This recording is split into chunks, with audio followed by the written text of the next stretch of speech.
The theater was dead silent. You could hear the hum of the stage lights and the terrified breathing of the woman standing center stage. It was the biggest night of the auditions for Britain's Got Talent. The judges looked exhausted, having sat through hours of mediocre acts. But the tension in the room wasn't from fatigue, it was from fear. Simon Cowell, the man known as a dream crusher, had his hand raised in the air, the universal signal for stop. The music cut out abruptly. The woman, a small, trembling Filipina named Maria, froze. She had barely sung 3 notes. 5 seconds. That was all she got before the most powerful man in the music industry decided she wasn't worth his time. The audience gasped. Tears welled up in Maria's eyes. It looked like the end of the road, another dream crushed on live TV. But nobody, not even Simon, knew that this awkward silence was about to turn into the loudest moment in television history. To truly appreciate the miracle that happened that night, we must understand the antagonist, Simon Cowell. In the world of reality TV, he is a final boss. He is wealthy, critical, and brutally honest. He has seen it all, from the best vocalists in the world to the worst karaoke disasters. He has a specific pet peeve: karaoke singers. He hates performers who copy famous artists without bringing any originality. He calls them cruise ship acts or wedding singers. On this particular day, Simon was in a foul mood. He had buzzed 3 acts in a row. He was rubbing his temples, clearly wishing he was anywhere else. He was looking for a star, a global icon, and he had zero patience for anything less. When he saw Maria walk onto the stage, clutching the microphone with 2 hands, looking like she was about to faint, he had already made up his mind. Then there was Maria. She was a complete opposite of a pop star. She was 32 years old, standing just 5 feet tall, wearing a simple dress she had bought from a thrift store. She wasn't a professional singer. She was an overseas Filipino worker, OFW, a caregiver who had spent the last 10 years scrubbing floors and taking care of other people's children in London to send money back to her family in the province of Cebu. She hadn't seen her own daughter in 4 years. Singing was her escape. It was the only thing she had that was hers. She had saved up for months just to afford the train ticket to the audition. This wasn't just a hobby for her. It was a lifeline. It was her one chance to change the trajectory of her entire family's life. When Maria first walked out, the reception was lukewarm. The audience clapped politely, but you could sense the judgment. She looked so ordinary. She looked like someone you would pass in the grocery store without a second glance. Simon stared at her over the rim of his glasses, his arms crossed tightly over his chest, a defensive posture. "Tell us who you are," he commanded. Maria's voice shook as she introduced herself. "My name is Maria. I am from the Philippines," she whispered into the mic. The mention of the Philippines usually gets a cheer, as Filipinos are known for singing. But Maria was so quiet that people barely heard her. Simon rolled his eyes slightly. "And what are you singing?" he asked, sounding bored. "I will sing Hero by Mariah Carey," she replied. Simon groaned audibly. It was the biggest cliché in the book. The backing track started. It was a cheap, synth-side karaoke track. Maria closed her eyes, trying to block out the intimidating glare of the judges. She took a breath and started to sing. "There's a hero if you look inside your heart." Her voice was pleasant, but it was shaky. Her nerves were strangling her vocal cords. She was pitchy. She was trying too hard to sound like Mariah, mimicking the runs and the breathiness, but it sounded forced. She was doing exactly what Simon hated. She was impersonating, not performing. The audience shifted uncomfortably in their seats. It wasn't terrible, but it wasn't $1 million performance. It was a performance you'd hear at a family reunion, not at the Palladium. 5 seconds. That's all it took. Simon didn't even wait for the chorus. He slammed his hand down on the desk, not on the buzzer, but on the table, and waved his other hand in the air. "Stop. Stop the music," he barked. The audio technician cut the track instantly. The silence that followed was violent. Maria opened her eyes, confused. She looked like a deer caught in headlights. The other judges looked at Simon with shock. Usually, they let them get to the chorus. But Simon was ruthless. "Thank you, darling," Simon said, his voice dripping with sarcasm. "Look, you seem like a nice girl, but this is a singing competition, not a karaoke bar." That was dated. It was boring. It was predictable. The crowd began to boo. They felt bad for her. It's one thing to be told no. It's another to be humiliated in 5 seconds. Maria stood there, gripping the mic, her knuckles turning white. She nodded, trying to hold back the tears. "I understand, sir," she said softly. Most people would have walked off the stage right then. They would have crumbled, gone backstage, and cried. But Maria had that Filipino resilience. She had endured years of hardship, years of being away from home. A rude British man wasn't going to break her that easily. She didn't leave. She stood her ground. She looked Simon in the eye, her lip trembling, but her feet planted firmly on the X. Simon looked surprised that she was still there. He sighed, leaning back. "Why are you still standing there?" he asked. Maria took a deep breath. "Sir, I know I was nervous. Please, I traveled very far. I did this for my daughter. Please, give me one more chance. I have another song." The audience cheered, supporting the underdog. Simon looked at the other judges. Amanda Holden nodded encouragingly. "Let her sing one more, Simon," she whispered. Simon looked at the crowd, then back at Maria. He saw the desperation in her eyes. It was a look he had seen 1,000 times, but something about her struck a chord. Maybe it was a mention of her daughter. He uncrossed his arms. "Fine," he said, his voice stern. "But no backing track. No karaoke. Just you. A cappella. Show me you have a voice, not just an imitation." The stakes had just skyrocketed. Singing a cappella is the ultimate test. There is no music to hide behind. No beat to keep you on time. Every breath, every crack, every pitch issue is exposed naked to the air. The room went deadly quiet again. Maria closed her eyes. She needed to forget the cameras. She needed to forget Simon Cowell. She needed to go back to the small room in the servants' quarters where she would sing to herself at night to keep the loneliness away. She needed to channel the pain of separation, the hope of a better life, the soul of her people. She decided to sing a classic, but she was going to sing it her way. She chose "I Dreamed a Dream" from Les Miserables. She didn't start with a whisper this time. She started with power. "I dreamed a dream in time gone by." The sound that came out of her mouth was unrecognizable. It was rich, deep, and resonant. It didn't sound like the shaky girl from 5 seconds ago. It sounded like a seasoned Broadway veteran. The tone was crystal clear, cutting through the silence of the theater like a laser. The audience gasped audibly. You could see the heads of the judges snap up. Simon, who had been looking at his notes, froze. He slowly took his glasses off and placed them on the desk. This is a Simon tell. When the glasses come off, he is listening. He is analyzing. He is impressed. Maria continued, her voice growing stronger with every line. When hope was high and life worth living. She wasn't just hitting the notes. She was telling the story. Every word was soaked in emotion. You could hear the years of sacrifice in her vibrato. You could feel the pain of every missed birthday, every lonely Christmas. She was pouring her entire life story into the melody. The camera panned to the audience. People were clutching their chests. Some were already wiping tears. It was a spiritual experience. The transformation was total. The maid had become the master. As she reached the bridge of the song, "But the tigers come at night," Maria unleashed a birit, that legendary Filipino vocal power. Her voice expanded, filling every corner of the massive auditorium. It was loud, but it wasn't screaming. It was controlled chaos. The acoustics of the theater seemed to vibrate. The other judges, Amanda and Alicia, were holding hands, their mouths wide open. They looked at Simon, whose jaw was slightly slack. He wasn't looking at her like a contestant anymore. He was looking at her like a gold mine.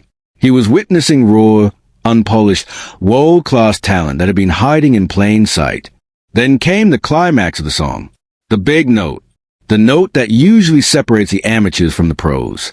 Maria took a breath, planted her feet, and hit it. "I had a dream my life would be." She held the note for what felt like an eternity. It was flawless. It was powerful. It was perfect. But she didn't stop there. She added a run, a complex vocal gymnastic move that is incredibly difficult to execute, and she landed it with the precision of a surgeon. The control was terrifying. It was the kind of singing that makes the hair on the back of your neck stand up. It was a sound of pure, undeniable victory. She finished the song with a soft, dying whisper, so different from this hell I'm living. She held the final silence, head bowed, chest heaving. For 2 seconds, nobody moved. The entire venue was under spell. It was the kind of silence that is louder than noise. Then, chaos erupted. The audience didn't just clap. They leaped to their feet. A standing ovation from 3,000 people. The roar was deafening. It sounded like a stadium goal had been scored. Maria looked up, tears streaming down her face, overwhelmed by the wall of sound hitting her. The judges stood up, one by one. Amanda, Alicia, David, and finally, slowly, Simon Cowell stood up. This is a rarer sight in television. Simon almost never stands. He clapped, nodding his head in respect. Maria covered her mouth, sobbing. She couldn't believe it. 5 minutes ago, she was being booed. Now, the man who told her to stop was standing in honor of her talent. The validation was overwhelming. The camera zoomed in on Simon's face. The cynicism was gone. In its place was a look of pure delight. He loved being proven wrong, but only if the talent is undeniable. The applause lasted for a full minute. They had to wait for the crowd to settle down before the judges could speak. Maria wiped her eyes, trying to compose herself. Amanda started, her voice cracking. I don't know what just happened. You turned into a completely different person. That was one of the most emotional performances I have ever heard on this show. The crowd cheered in agreement. David added, You have a lion inside of you. You are small, but your voice is a giant. That was spectacular. Maria nodded, mouthing thank you over and over again. Then, the room went quiet. It was Simon's turn. He picked up his microphone. He looked at Maria seriously. Maria, he began, I am going to be honest with you. The crowd held its breath. Was he going to find a flaw? Was he going to ruin the moment? I stopped you because I thought you were just another copycat. I thought you were wasting my time. He paused for effect. I have never been so happy to be wrong in my entire life. The crowd erupted again. Simon smiled, a genuine, rare smile. That wasn't just singing. That was greatness. That was world class. Simon continued, You know, we sit here all day looking for magic. We look for that one moment that changes everything. You have that Filipino fire. I don't know what they put in the water over there, but you guys are the best singers in the world. This line, acknowledging the Philippines, sent the crowd into a frenzy. It is the ultimate validation for a nation that prides itself on musical talent. Simon Cowell, the global authority, had just crowned the Philippines as the singing capital of the world. Maria was sobbing openly now. All the years of scrubbing floors, of being invisible, were washing away. I asked you to surprise me, Simon said, leaning forward. You didn't just surprise me. You blew me away. You deserve more than just a yes, duh. The atmosphere in the room shifted instantly. The energy changed from celebratory to electric. Everyone knew what those words meant. The other judges looked at Simon. He wasn't reaching for his water. He wasn't reaching for his notes. He was reaching toward the center of the desk, toward the golden buzzer. The golden buzzer is the holy grail of the show. It sends a contestant straight to the live semifinals, skipping all the other rounds. Each judge gets to press it only once per season. For Simon to use his golden buzzer on a singer he initially stopped, it was unheard of. It was the ultimate redemption arc. The crowd started chanting, "Push it! Push it! Push it!" Maria looked confused, looking between the judges, not daring to hope. She just wanted to pass the audition. She didn't expect a miracle. Simon stood up again. He looked at the audience, winding them up. He looked at Maria. For your daughter, for your family, and for that incredible voice. Simon lifted his hand high in the air, mirroring the stop gesture he had made 5 minutes earlier. But this time, he wasn't stopping the music. He brought his hand down with force. Slam! He hit the golden buzzer in the center of the desk. Boom! The sound effect echoed through the theater. Golden confetti exploded from the ceiling, raining down like a shimmering storm. The lighting turned gold. We Are the Champions started playing over the speakers. The visual was breathtaking. Maria stood in the center of the gold rain, looking up, her hands open, catching the confetti. She dropped to her knees, weeping. It was a moment of pure, unadulterated joy. It was a visual representation of a life changing in a single second. Simon walked up to the stage. This is another rare move. He walked through the confetti, stepping over the cables, and walked right up to Maria. He helped her to her feet. She was shaking so hard she could barely stand. Simon hugged her, a genuine, warm hug. "You deserve it," he whispered in her ear. "You are a star." Maria hugged him back, burying her face in his shoulder. The contrast was stark. The billionaire media mogul and the domestic helper, united by the power of music. The other judges ran onto the stage to join the hug. It was a group pile-on of love. The host of the show ran out from the wings, bringing Maria's friend who had accompanied her. They embraced, jumping up and down. The camera caught the slow-motion shots of the confetti falling on Maria's face, a face that was no longer filled with fear, but with radiant hope. She looked into the camera, and you could see the realization hitting her. I did it. I actually did it. Back at the judges' table, Simon sat down, brushing confetti off his suit. That, he pointed at the stage, is why we made this show. He turned to the producers. She's going to win, or she's going to be in the final. Trust me. Simon's endorsement is worth millions. In that moment, Maria's career was born. She wasn't going back to cleaning floors. She was going to be recording albums. She was going to be touring the world. The transition was instant. The episode aired a few months later. As expected, it broke the internet. The title Simon Cowell Stopped Filipino Singer was clickbait gold. Millions clicked, expecting a disaster, and stayed for the triumph. The video racked up 50 million views in a week. It was shared in every Facebook group in the Philippines. It was played on the news. Maria became a national hero overnight. She was a topic of every lunch break conversation. Did you see Maria? Did you see Simon bow down? The comment section was a flood of flags. Filipino, Filipino, Filipino. Comments like proud to be Pinoy and Filipino talent is world-class flooded the feed.